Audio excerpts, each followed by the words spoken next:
Hello, ladies and gentlemen. Welcome to the Morgan You Know live stream here on Facebook, on YouTube. We That's are it. about to give you Balls and Brew, the flagship sports podcast here on our network. We call it Balls and Brew because, frankly, we talk about sports that involve balls, and we do it the way you do when you're sitting around with your buddies having a couple of brews. That's the reason for the name. I will serve as your affable host. My name is Rod Morgan. Thank you very much for choosing to spend some of your time either live with us this evening or later on the podcast or YouTube. We greatly appreciate it. The man making all of this happen. Quite frankly, I would just open up a Google Doc and talk into it if Jimmy wasn't around, and that would be about my contribution to this podcast. So, James Thomas Jamriska, the executive producer of this podcast. Hello. You speak the truth, Rod. RodThoughts.com. Happy to be here. Man, there'd be some wild thoughts on there. Maybe even some thoughts I had one time in my life about our next guest joining us from down there in Bloomington, Indiana. He is the oldest man I know. Quite frankly, he's the oldest man you've ever heard of. It's Chris King. Chris, hello. What is up, fellas? It is about time we talk about the best of the NFC and possibly the best of the NFL. Happy to be back here tonight. Look out. Chris has got his Cowboys hat on. He is excited. Frankly, I would have liked him to have worn a Cowboy hat, but he does have a Cowboys baseball hat on. We'll go with that. Our football handicapper is, of course, joining us because, frankly, you want some good information on this podcast. You come for Jimmy's stellar production. You come for my stellar charisma and my great one-liners. And frankly, you also come to fade Jimmy. Let's be real about that on this podcast. The track record of that is strong. And you come to, quite frankly, scratch your head when Chris King says something. But Williams, you listen to him, you make the plays that he's telling you, and he's here. Josh, hello. What's up, boys? Me and Chris might be going head to head tonight. I was high on the Cowboys last year to win the division. They won the division this year, not so much. Spoiler alert. Look out. Williams dropping the spoilers in his intro. That's how into football he is. He doesn't even say hello really to the rest of us. He doesn't come up with some little nugget about what's been going on in his life. He gets right to the football. That's how you know he is the man. I am going to make one quick sojourn at the top. The same reason that I've made a sojourn at the top of the last couple of weeks, because quite frankly, we talk about basketball on this podcast a lot, and we would be remiss if we didn't just spend a minute or two. And this is the first question I'm going to ask. Because you three jokers, you three turkeys continuously talked about not watching the Olympics. Please tell me you had your televisions tuned to NBC at 3:15 on Saturday for the gold medal game between France and the United States. Jimmy, I'm going to you first because please tell me you at least did. Sure, I did. I think Jason Tatum played very well. I think Tyrese Halliburton had a great game. It was a terrific win for the United States. No, yeah, we watched it. The kids watched it, had a blast. It was a game that was so cool. There are two things I will never forget. I will never forget that shot of Wembanyama trying to block Curry's shot, that beautiful picture that should be on posters, and if people still do that, everywhere. And then the fact that the only person on earth that can shoot the three-pointer that Steph Curry shot with LeBron James and Kevin Durant wide open, shot it and made it. That was amazing. I love that you pointed out that picture because, yes, the Wembanyama picture is great. You see his long, freakish arms, and you see Steph Curry shooting over the top of it, and you wonder how in the world is it possible. But that shot of Steph Curry that far behind the three-point line with two dudes way up in the air, putting up a good contest, and possibly the two other greatest players of his generation wide open on the wing, and he doesn't pass it to him, and none of us are mad at him because he hit the shot. I agree with you, Jimmy. I've seen the Indiana Hoosiers win a national championship when I was a young boy at 7, and I have a lot of memories of that. I have seen the Colts win a Super Bowl, have a lot of memories of that. I've seen the Boston Celtics win the championship numerous times in my life, couple when I was a real youngster, and then 2 later in life. But my favorite game, the game that had me on the most edge of my seat, was that Olympic game. Chris, did you tune in? So due to work constraints, I had to watch the replays later that night. That being said, I watched both gold medal matches, the women and the men's games. The women's game, I thought, was a little bit more thrilling, especially in that second half. To me, I thought that game was rather impressive. I am one of these naysayers, a negative Nancy, when it comes to the USA men's basketball team. I don't think we need to be relying on Steph Curry to make a shot like that to win a gold medal. All right. We should have a better team than everybody else. We don't have to rely on some superhuman heroics to win the game. Am I wrong? No, not necessarily wrong, but I still think that you want the same players that were on the court that you are, sort of negatively speaking about here. But your overall point of we want a team, we need some camaraderie, we need plays, we need a system. I can't disagree with you I there. think we had the right players, Rod. I don't have any gripe with the players. Well, I mean, I have a gripe. I think Jason Tatum should have played more, but that could just be my Celtics screen there. I don't. That's part of what my real problem is, Rod. It's not with the players that are on the squad. It's with the coaching and the system set up to coach this team in international competition. Like it was a whole lot different back in 2012 when we really started taking it seriously again, and now we're not. And look what it almost happened. Like 2 games in a row, we needed superhuman heroics to win. And that's not what USA basketball should be when it comes to international competition. It just isn't. I don't disagree with you, but I think that possibly maybe that speaks to the world catching up to the United States a little bit more than you're allowing credit for there, Chris.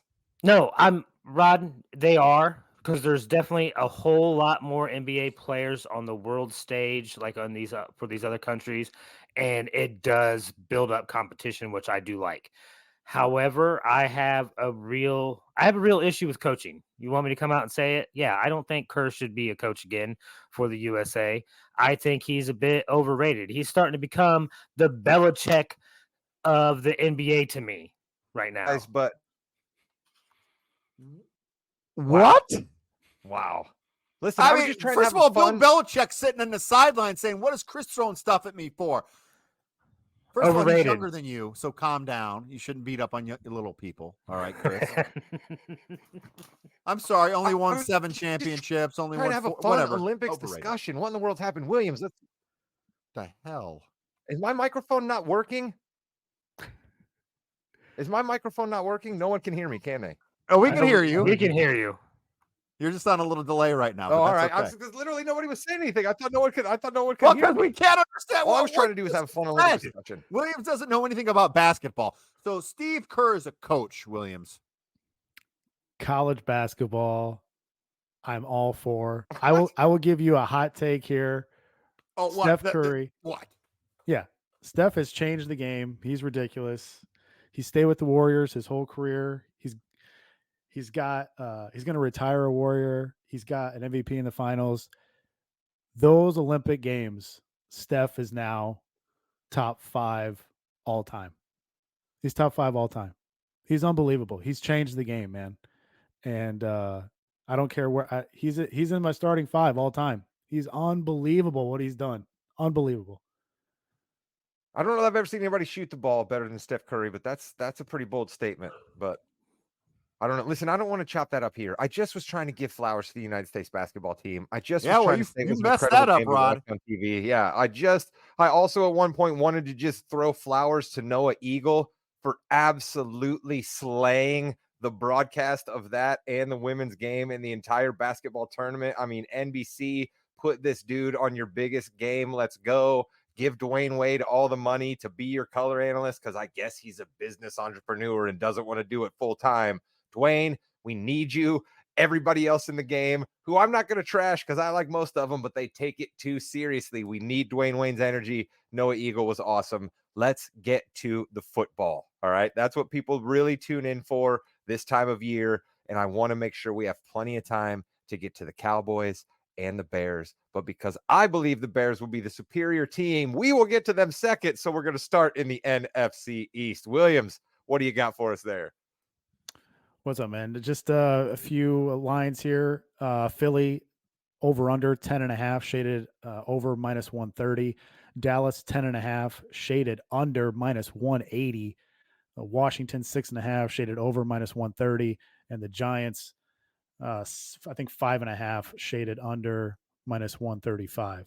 Oh, the Giants. Listen, real quick, can we just say, oh, the Giants? Let's just pour one out for the Giants. A couple years ago, we were all excited about Dayball, right? We were all excited about Danny Dimes. And then last year, we had Tommy Cutlets playing quarterback, and it's still completely hopeless in New York. Pour one out for the Giants. Yeah, this is a team that's spending at a top 5 rate this year at quarterback, and that's killing the ability to sign other talent elsewhere. And the spot where I feel it's going to rear its ugly head the most is in the secondary, as New York is spending bottom 10 money on quarterbacks and next to last on safeties. So that was a big reason why the Giants took a safety in the second round, Tyler Newman from Minnesota. They gave up 85 sacks last year, second most all time. Danny Dimes got an ACL injury. They had the least amount of explosive plays in the last 2 years. That's why they drafted the most explosive player in the draft with LSU's Malik Neighbors at wide receiver. If you're going to take anybody on this Giants team in fantasy, I would suggest taking Malik Neighbors. His explosive rate is off the chart, man. This guy had a catch rate of 5.7% above expected.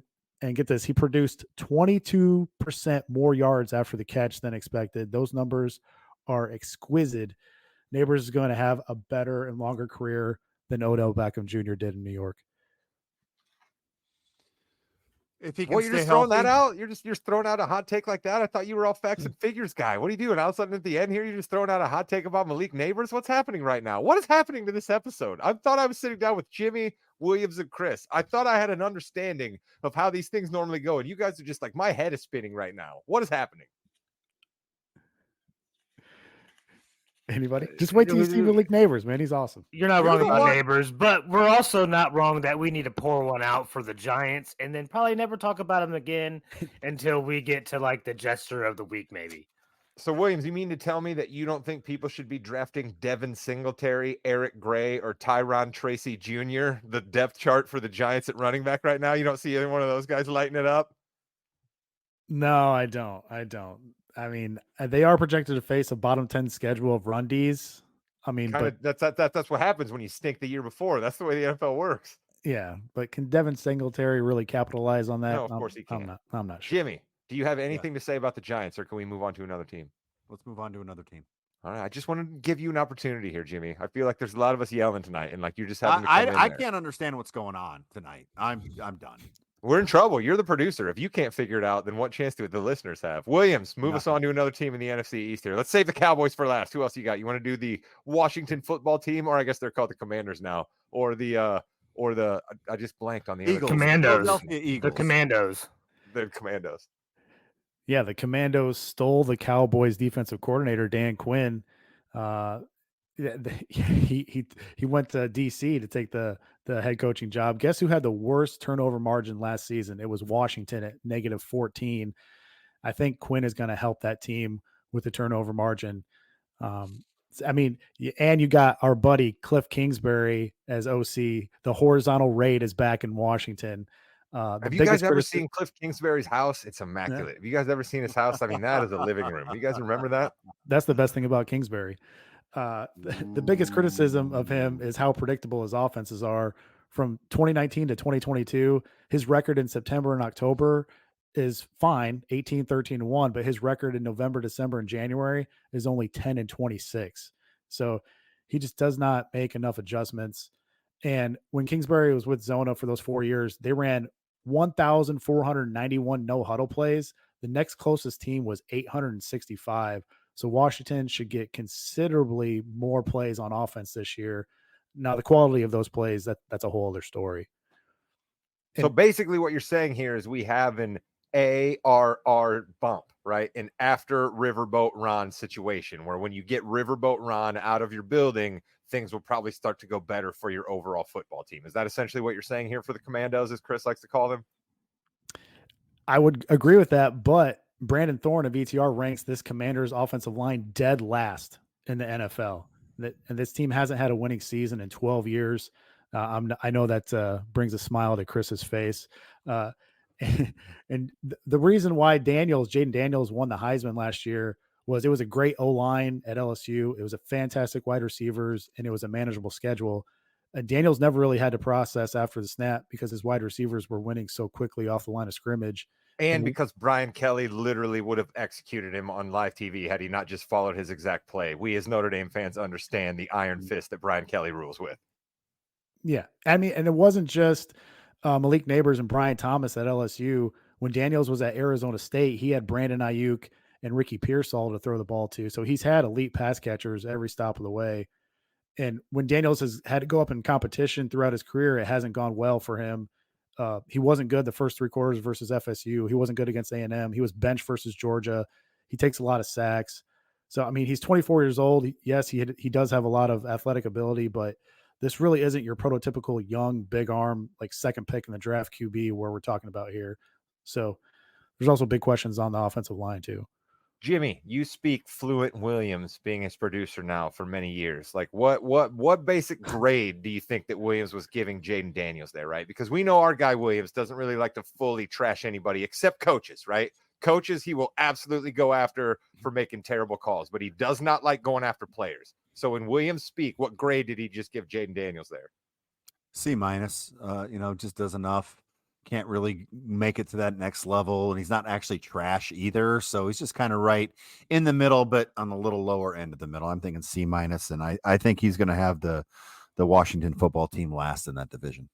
Wow, man, Joe House, buddy, if you're listening, shout out to you. But we're sorry that we don't have high hopes for your Commandos. Chris, your Commandos thoughts, not about the movie with Arnold Schwarzenegger, but the Washington team. Darn it. I will say this, that it's good news for Giants fans. I guess it's good news for Washington fans. Jimmy is picking them to be last via his curse. They have a chance to win the division now. Not listen. It's one team a year that I'm extremely wrong about. That's usually true. Los Angeles Chargers. This year it's going to be the Browns. Chris, I was going to say that is true though. Jimmy usually does like to attack the West Coast, right? Like it's a whole like Midwest, like I want to live by the ocean, but your real estate is too expensive. I could never be out there. It's just like it's a whole. He has this thing for the elites of the West Coast, and that's why he tries to take down their football teams. That's why there's a history. I'm all in on the Rams. All in on the Rams this year too. Nothing can go wrong with the Rams. There's a history of Jimmy being wrong in football, being right in basketball. That's all I'm going to say. Nice. All right. Let's get on to a team that was riding high a couple of years ago. And then at the end of last year, it all went wrong. A team that had a terrible offseason in the sense of story-wise, right? There was not ever a real good story that came out. You had a whole bunch of people questioning Nick Sirianni. You heard about a whole lot of fights among teammates. Like, Williams, what are we to make of the once mighty Philadelphia Eagles? Are they still mighty despite the fact that maybe every single guy's getting in a car separately and never going out to dinner together, as the old adage goes? Yeah, they bring in Kellen Moore, steps in as the new OC. He's very Chris, you're familiar with Kellen Moore's work. Yeah. It's not great. Not great, Cotton. He will increase pace, though. He was number 1 in pace with the Chargers last year. And from 2019 to 2022, his offense is ranked 4th, 2nd, 1st, and 2nd in terms of seconds per play. Last year, the Eagles were 18th in seconds per play. And nobody had more no-huddle plays than the Eagles last year. Nobody passed more out of no-huddle offense than the Eagles last year. And they bring in our guy, Fanny Pack Fangio, as defensive coordinator. That is a huge get. And, that should help them on the defensive side of the ball. I don't know if I've ever pointed this out before, but I'm a big fan of people with 3-letter first names that begin with V. All right. I'm a big fan of that. My son is named Van. I love a good Vic. I love a Van. I love a Viv, right? You give me anybody named 3 letters starting with V, I'm in. It's a great take, Rod. Fantastic take. Well, listen, Jimmy, there's a reason I'm the host of the show. You know what I'm saying? Williams, Saquon Barkley, maybe the biggest free agent name in the offseason. Again, running backs have been devalued, and he's a little older and coming off some injuries, but the biggest name maybe to move teams in the offseason, not named Kirk Cousins, was probably Barkley. Do you think this helps the Eagles, or is it weird because they don't really do what Saquon Barkley does? Yeah, well, he goes from having the 2nd worst run block win rate with the Giants to the number 1 run block win rate with Philly. Now, Jason Kelsey is retired now, but that should still be a top 5 unit in 2024. And Kelsey actually handpicked his replacement out of like 10 different guys in college. So they shouldn't. I mean, they'll slightly downtick at the center position, but it shouldn't be a massive spot. Barkley's elusive rating was not good last year, but I mean, it's tough. He was running behind a trash O line. So, yeah, I don't know what to do. I don't know what to do with Barkley. I think he's going to have a lot of opportunities, and I think the Philly's going to have. See, because Yeah. I worry about that, right? Jalen Hurts, the tush push, right? Like I worry about that, right? Like Barkley's not going to get any goal line carries because I mean, like the most successful play in NFL history is that thing, right? But I guess with Kelsey out, maybe they'll try something different. 92.5% success rate. The tush push was. So let me ask you guys this, because I think this is even bigger than what you guys are bringing into it. Like Kelsey was the legitimate anchor and, for lack of a better term, quarterback of that offense. Like he was calling the shots. Like he knew everything inside and out better than everybody else. Whether or not he handpicked his replacement is fine, but that guy doesn't have that experience. So who takes over that spot? Is this unit going to be as cohesive without him there? I think that's a big issue. And we've already seen issues with the signal caller and a head coach on this team. And I have literally no confidence that they've improved as a whole from last year, even. Chris, I'm going to pick up on what you said there, and I completely agree, right? Jason Kelsey, I think last year was the locker room politician, so to speak, right? I think he kept that room together. I think he kept Hurts and Sirianni together. I think he sort of was a shield for Sirianni, and I think that the most heat on any coach in the NFL to start out the year is Sirianni because of those bad offseason stories and because of the high expectations the Eagles have. And if this team starts out sliding, and in the year 1-6 last year, like they did, I think Sirianni could be out at the middle of the year. I smell trouble in Philadelphia. But you know what else I smell? No, wait, Williams, do you want to circle back here? Yeah, I think you guys are crazy because Hurts held onto the ball at the 4th highest rate last year. That is going to improve this season under Kellen Moore. Last year, Philly faced a top 10 schedule of pass defenses. They face a bottom 10 schedule of pass defenses this year, and they're spending up on all 5 offensive groups from last season. Philly faces a bottom 5 schedule of rush Ds also. And they had the 2nd most lost games to injury in their secondary. And so what does Howie Roseman do? He goes out and gets 2 of the best corners in the draft, Quinion Mitchell from Toledo and Cooper DeJean from Iowa. I think this team is loaded. I think this team is going to easily win the NFC East this year. Wow. See, this is why you come to this podcast, folks. Williams has hardcore data and research and, evidence to back up his takes. And Chris and I are just talking about vibes, right? You come to the podcast for different reasons. One of us might be right. One of us might be wrong. Actually, that's exactly how it'll work. You can't really have any other scenario. But let's move on to the glory team of the National Football League. America's team, Chris's team. You see it on his hat there. The Dallas Cowboys, Jerry Jones, Dak Prescott, all that is the Dallas Cowboys drama. Let's go. Williams, what do you got for us? All right. Dallas is in for a rude awakening this year. They're spending 14 spots lower on the defensive line, 13 spots lower at cornerback, 4 spots lower at safety, and they're spending the 3rd least amount of money on the linebackers. And once McCarthy had like a little birdie in his ear after week 5 last year, he decided to use Dak as a runner more in the red zone. Their red zone efficiency rate went up from 28th to 6th. But Warren Sharp's rankings, this is remember when Dallas had an awesome offensive line? He's ranking this as a bottom 5 offensive line and dead last running back room. The Cowboys had 11 games. Remind the listeners who the starting running back for the Dallas Cowboys is. Remind the listeners who the starting running back for the Dallas Cowboys is, because you know what? Nothing like a reunion, baby. Let's go. Ezekiel Elliott is now the running back for Dallas. I expect them to add another running back. He's actually still a really good short yardage back and pass protector, but he had 1 explosive run last year. 1. So that's a major concern for the Cowboys. They had 11 games versus not defenses. If they don't want to be an explosive offense. It's not, Williams. It's not really a concern if they don't want to be an explosive offense. They had 11 games last year versus defenses that didn't rank in the top 20. And Dak took advantage of that. He was second in EPA per drop back and third in success rate. But that's not the case this year. And I mean, the Cowboys wasted. They have two guys. If you add DeMarcus Lawrence and Dak, they have two players that are making up 30% of the Cowboys cap this year. The Cowboys wasted those early Dak years back in 16, 17, and 18 when he ranked between the 78th highest paid quarterback in the league up to the 45th highest paid quarterback in the league. And since Dallas never cut him or extended him, they have paid Dak $151 million over the last 5 years. The only player with a bigger cap hit is Russell Wilson.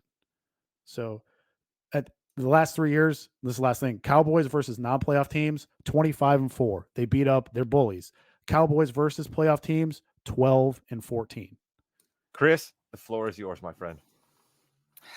So this is what I'm going to start off neutral at first, all right? Because if you're going to listen to anybody, everybody out there needs to listen to Williams, because the NFC hasn't had a back-to-back champion in I don't know how many years. Williams, like 12, 14 years. NFC East.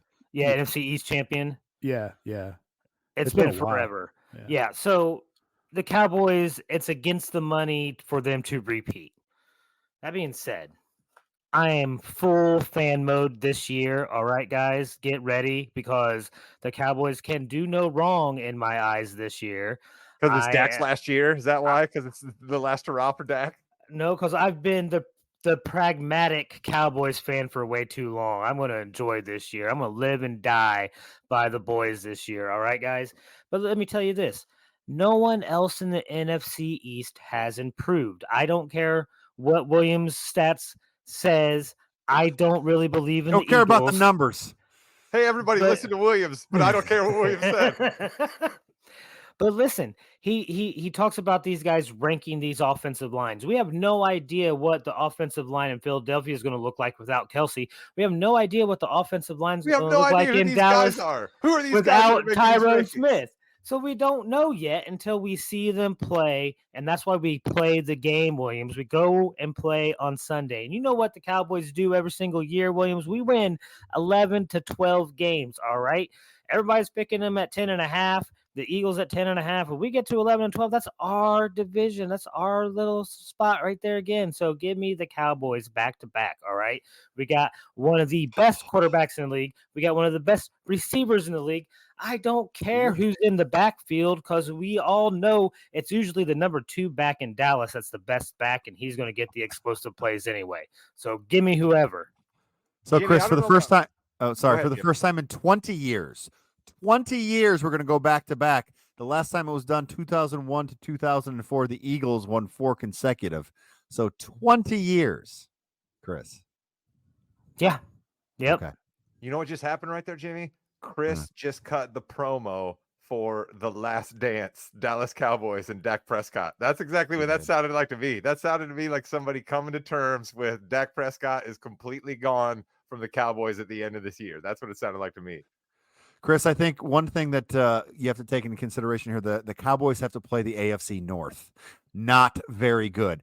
The good news is, though, the 3 road game, or the three of the games are before week 5, so they're not going to really have any cold weather, and then the later game is actually in Dallas against Cincinnati, so you don't have to really worry about that. That's a lucky break there for your Cowboys. We also get to play the Giants twice and the Redskins twice, and in my eyes, an inferior Eagles team twice. So what do you guys got, a DeLorean down there in Dallas? How are you going to play the Redskins twice? Do you mean the Commandos? Yeah, what's going on with that?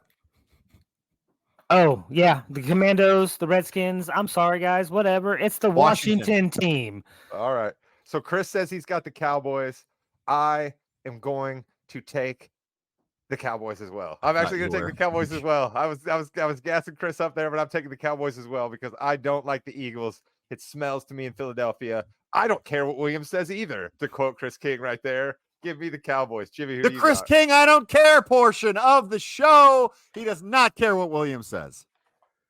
Jimmy, and you avoided making a pick here in the NFC East. Who you got? Yeah, I've got the Eagles going 11-6 and winning the division. All right. Jimmy and Williams have the Eagles. Boo. Chris and I have the Cowboys. Fun. Speaking of fun, let's move on to the NFC North, but we're going to hold Jimmy and Williams as boys, the Bears, till the end. Let's dispatch with breaking news, sort of, right? As close as we can get on our podcast to breaking news. Hours, well, not really hours, but earlier in the day today of recording, we got news that the Vikings, Glory Boy, their first round pick, the guy they traded up to get, JJ McCarthy, former quarterback of the national championship Michigan Wolverines, out for the season. I don't know if he was actually going to start the season for the Vikings. I don't know if anybody really thought that JJ McCarthy was going to prop them up and make them a contender in this division. But Williams, how worried should the Vikings be that now they're definitely playing Sam Darnold? Yeah, we'll get to the over-unders here real quick. Detroit 10.5, shaded over -135. Pack 9.5, shaded over -135. Bears 8.5, shaded over -160. Minnesota 6.5, shaded over -160. Yeah, I mean, I think Kevin O'Connell can have some success with Sam Darnold. They did sign him to a 1-year deal. I mean, Sam Darnold's been 29th or worse in all 5 years with deep ball accuracy rate. But I'll give you this, a silver lining to Darnold's stats here. All previous OCs and coaches of Darnold are out of the league now. So he's never had as good a coach as Kevin O'Connell. And Cousins and Jefferson missed a combined 18 games last year. And somehow Kevin O'Connell had the Vikings in the upper half of the league in early down success rate on offense. He was using the heaviest rates of play action with those backup quarterbacks to try and protect Josh Dobbs, Nick Mullins, and Jaron Hall. He also used a ton of pre-snap motion. And the O-line was actually surprisingly good last year. I'll shout out to Josh Dobbs. I'm sorry. I just smiled as soon as you said Josh Dobbs. I forgot all about it, but we had some fun with Josh Dobbs last year, the Dobbsinator. We were all excited when he first went to Minnesota, was lighting it up, and then boy, did it go bad. The Vikings actually wanted to draft Drake May in the draft, but they couldn't pull off the trade with New England before the draft. They really wanted to take Drake May. He's only 21. They settled for McCarthy, and maybe McCarthy has a better career long-term, but obviously it's going to be tough go this year. On defense, they still have Brian Flores on D. He brought 5 or more pass rushers at the highest rate in the league, blitzed a league high 51% of the time. They traded up to get Dallas Turner. They bring in not Rip Van Winkle, Rod. They bring in Andrew Van Ginkel from Miami on the edge. And so you didn't think you were going to get a Rip Van Winkle shout out. Jimmy's loving it. I can see it in the up left corner here.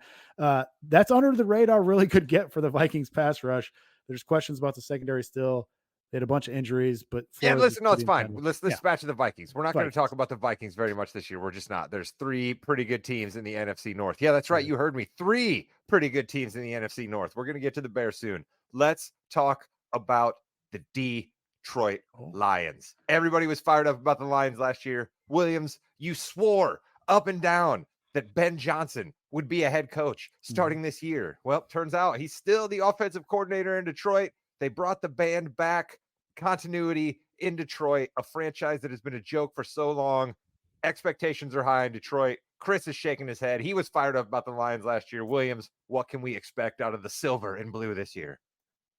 Yeah, man, more of the same. This is the first division title since 1993 for Detroit fans. This was the first playoff win since 1991. They won 2 playoff games after having won just 1 in the previous 65 years combined last year. So, good deal for the Detroit fans to finally be happy about their football team. The biggest pro you mentioned, Rod, for the Lions is that they somehow convinced offensive coordinator Ben Johnson to stay for another year.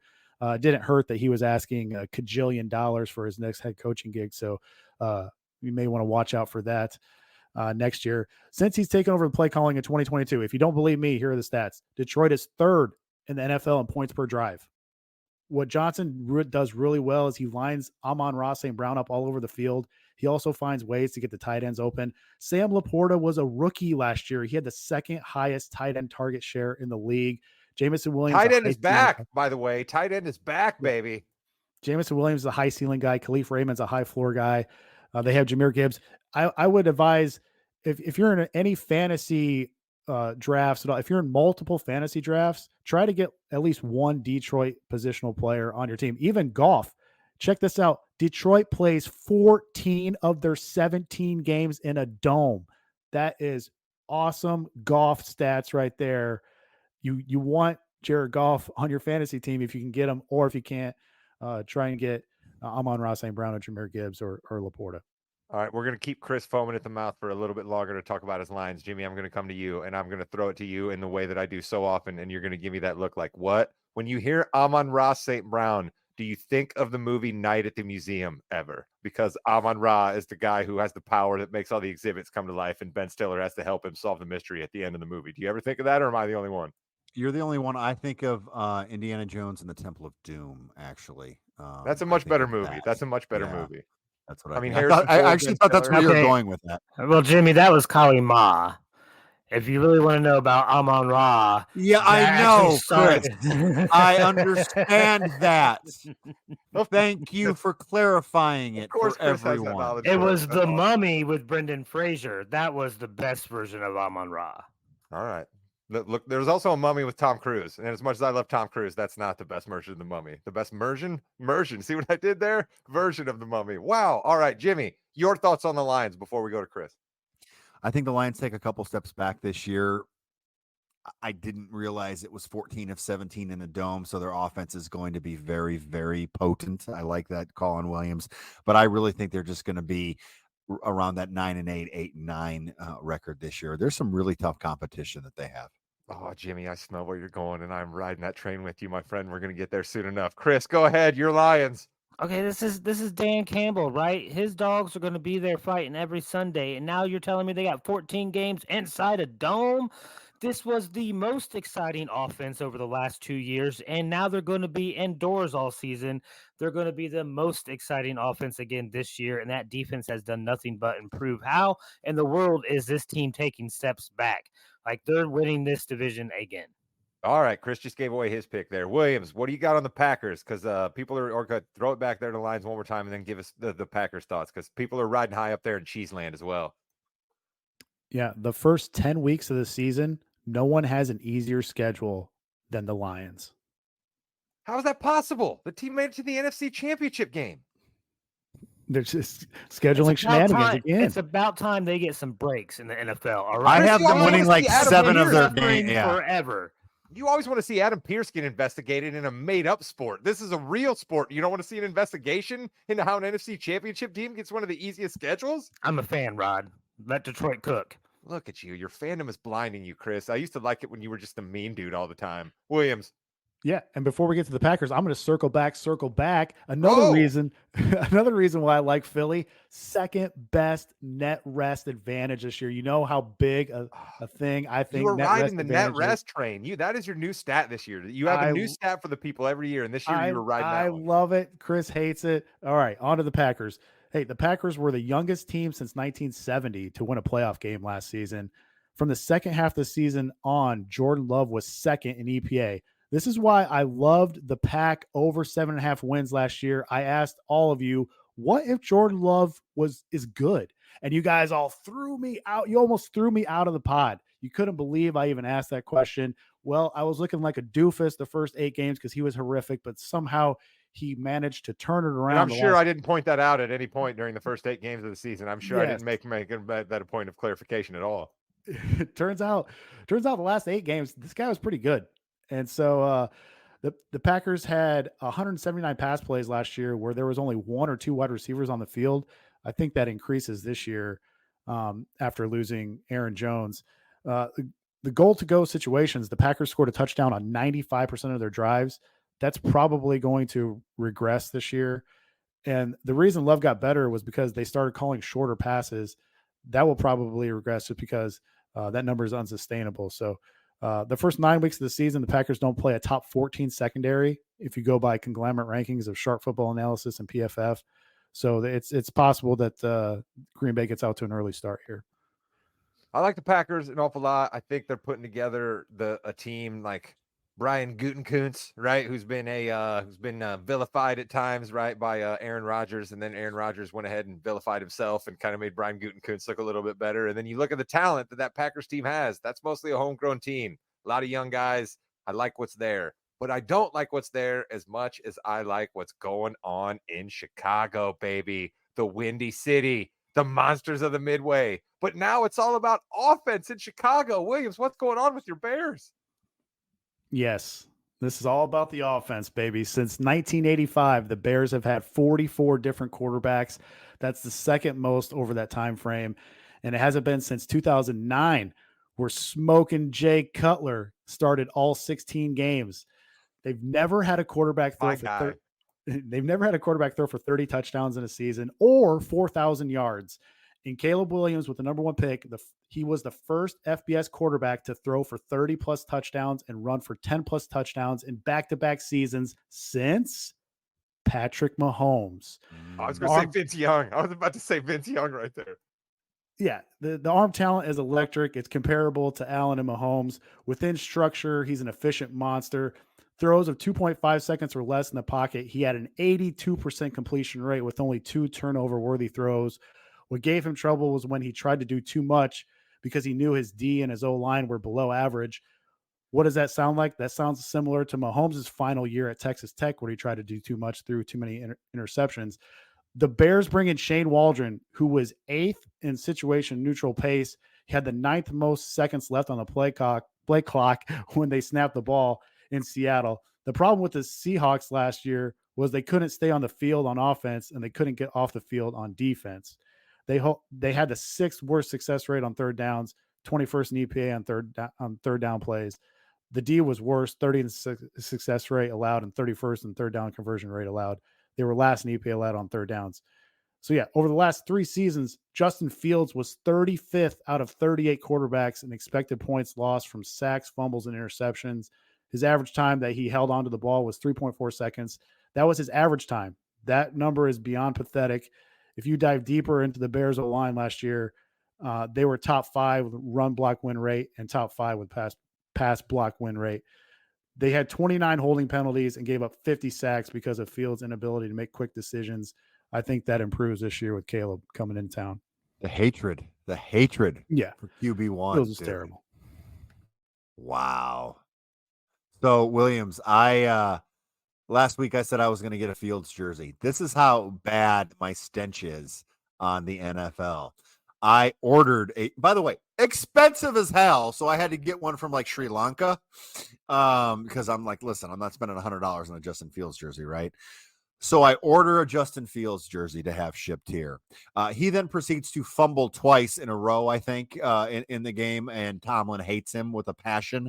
And then the guy got back to me and said, yeah, I can't find the jersey. We have to cancel it. So that's basically the Justin Fields overview for my life right now. So, Justin, I love you, but you got to hold on to the ball, kid. All right, listen, Jim, here's my suggestion to you to find a Justin Fields jersey again in the future. Go to Temu or Temu, however you want to pronounce it, right? Yeah. And search for Pittsburgh and then just Justin Fields number, right? Like that's what you search for, and then you'll see basically the jersey come up. They can't call it, a jersey, and they can't say Fields or Pittsburgh, but they can basically lead you there. So just as long as you say Fields' number and something about Steelers, you'll find one there on Temu, and it'll disintegrate in a little while, but at least you'll be able to tell people you had a Justin Fields jersey since you told people you were going to have one. Yeah, they don't Solutions, even have Jimmy. it on Temu. They don't even have it on Temu. That's Solutions, Jimmy. That's what I bring. All right. And you know what the Bears have this year? They have solutions. Okay. You can talk about Caleb Williams all you want, and that's fine. He does seem like a can't miss prospect. I think that people are sleeping on the fact that this is not like the Bears pick. I think the Bears tend to mess up their own pick. This was a pick that was just sort of given to them as like an extra prize on top of another trade that they did. So I think that somehow cancels out the bad Bears juju. So I do believe Caleb Williams could be good. But what I think people are sleeping on is the 3 wide receivers that he has on his team to be able to throw to as a rookie, right? That is the important part, I believe, for the Bears. He's got a guy like Keenan Allen, who's a veteran, right? He's got DJ Moore, who's also a veteran. And then he's got a young rookie speedster. Sounds to me like the perfect wide receiver room for a growing quarterback, a decent enough offensive coordinator, and then a great defense in Chicago. Maybe not Monsters in the Midway style, but the Bears DNA still exists. I think things are high in Chicago. I'm predicting the Bears shock the world and win the NFC North. Chris, how crazy am I? You're certifiably insane, right? I mean, listen, let me preface this by saying I am not good at evaluating quarterbacks. I'm not. That being said, I also know the Bears aren't either. Let's go. So I don't good. have faith yet They're in what fantastic. Chicago can or can't do. I do know that Chicago has a history of great teams, but when they have those great teams that take them to a Super Bowl, it's not due to their offense, it's due to a generational type defense. And they don't have that this year. And I think they need that if they're going to have success. I think they're the third best team in this division. So I think basically what Chris is saying there, Jimmy, is can the Bears call Kyle Orton and bring him back out of retirement to back up Caleb Williams? Because when Kyle Orton was the Bears' backup quarterback was the last time the Bears made it to the Super Bowl. I think that's what we need for sure. Listen, Chris, I understand that everyone is young on this. The two big playmakers are young, but you can't be mean at young people all the time, dude. Like they're gonna be good. Listen, winning the division, I think it might be a little bit of a stretch. I have them second in the division. That could also be a You stretch. scaredy cat. Let's go, Jimmy. Get aboard the train. Come on. I am. Well, here's the thing: he who shall not be named, right guard for the Bears, who has done absolutely nothing for 2 years, really hurts. That offensive line scares the heck out of me, Williams. Yeah, but I mean, getting back to the weapons, DJ Moore. Yeah, but I don't care, Jim. I'll get to it in a second. DJ Moore, top 5 going to bed. yards Good per night. route run versus man. Keenan Allen, top 10 and yards per route run versus zone. I think when the pressure is on, I think Caleb's going to get the ball out quick to Keenan Allen. I think Keenan Allen's going to be the guy. And the Bears project, get this, the Bears project to face the easiest schedule of opposing pass defenses in the league. And they're spending the least amount of money at the quarterback position. They funneled that into top 10 spending rate at running back, wide receiver, tight end, and on the whole defense as a unit. Sounds like a winner to me, boys. Let's go. The train's ready for you. Yeah. You guys are so scared. You guys are so scared. Fine. We already know who Chris is predicting to win this division. Jimmy said he thinks the Bears are second to who? Packers. Man, did you see how it killed Jimmy so much to say that? Williams, I'm going down to you in the lower box here. Who do you got winning the NFC North? I think since the Lions retained Ben Johnson, they play 14 games out of 17 in a dome. I think this is the year that Detroit gets possibly to the Super Bowl. They're going to win the division. I think the Bears are going to slightly be ahead of Green Bay. That very interesting Week 18 game, Bears at Lambeau Field, could decide a playoff spot. I think they're both good enough to get in the playoffs, honestly. Listen to that. See, you guys are warming up to me. Like, what's going to happen is I'm going to take off on the Bears train, and I'm going to be moving down the track, and you guys are going to have to grab your hobo bindles and run along and jump onto the freight car, all right? I'm not going to stop the train and let you on at a proper junction. You're going to have to get your physical fitness up and run onto the train and jump on board. I'm definitely not jumping on that train. You don't have a hobo bundle. Or bindle, excuse me. That's what your problem is. I have the original hobo bindle. Thank you very much. Jimmy, how about you? Is your hobo bindle stylish? Yeah, I've got a nice pattern. It's stripes, red, crimson and cream stripes. Of course it is. So, yeah, of course it is. All right, Williams, any last nuggets to get off the pod here before we close out the show? Yeah, I don't know why the NFL schedule makers did this to the Bears, but they don't play any division games until week 11. I don't like that at all.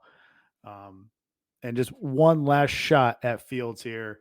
He took 135 sacks in his first 3 years. The NFL hasn't seen that many sacks to start a career in nearly 40 years of football.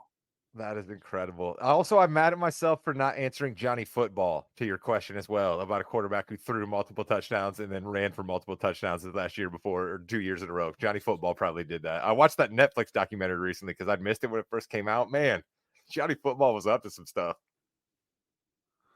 Yeah, that was really poor judgment on the Browns. Very poor judgment. Oh, those were the best parts, man. When his agent was just flat out going through the draft process and just like how bombed he was at the combine. Like that was the best part. You mean the same Browns who now have another quarterback who has a very questionable history of decision making that you guys think is going to win that division? And with that, Browns? Thank you, Chris. Thank you. That, you know what though, Jim, you're right. That's a good place to end.